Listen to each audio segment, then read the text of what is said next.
کی حفاظت ہوا کرے وہ شمع ہی کیا بجھے جسے روشن خدا کرے. جناب سر اللہ تعالیٰ کی طرف سے پہلی وحی آتی ہے اس رب کے نام سے جس تجھے پیدا کیا. اس کا مطلب ہے ہمیں زندگی کا پہلا سبق ملا اور پھر یہی تعلیم ہے جس کے بدولت انسان اپنے زور بازو پہ ترقی کے اعلیٰ مثال قائم کرتے ہیں. علم کے سمندر میں گوتے لگاتے ہیں اور پھر عقید سے سوئی لے کر باری پر چن کے جاڑو اپنے نام کے لگواتے ہیں اور یہ اعلان کرتا ہے میرے ہاتھ میں قلم ہے میرے ذہن میں اجالا. میرے ہاتھ میں قلم ہے میرے ذہن میں اجالا. مجھے کیا دبا سکے گا کوئی ظلمت کا پالا. مجھے فکر امن عالم مجھے اپنی ذات کا غم. مجھے فکر امن عالم مجھے اپنی ذات کا غم. میں طلوع ہو رہا ہوں تو غروب ہونے والا. میرے پیارے نبی صلی اللہ علیہ وسلم نے ارشاد فرمایا ماں کی گود سے لے کر قبر کی گود تک علم حاصل کرو.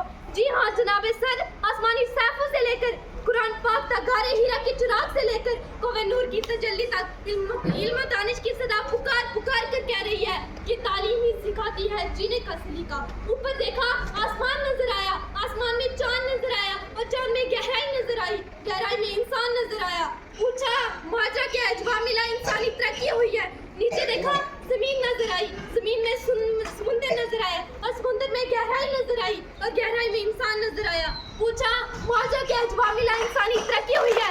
یہی ترقی سیکھ کر کہہ رہی ہے کہ تعلیم ہی سکھاتی ہے جینے کا سلیقہ. میں اس شعر کے ساتھ اپنی تقریر کو ختم کرنا چاہتی ہوں. جہاں میں 400 علم و عمل کی فرما روائی ہے جہاں میں 400 علم و عمل کی فرما روائی ہے جو سچ پوچھوں تو نیچے علم ہے اوپر خدائی ہے. بس تھینک یو.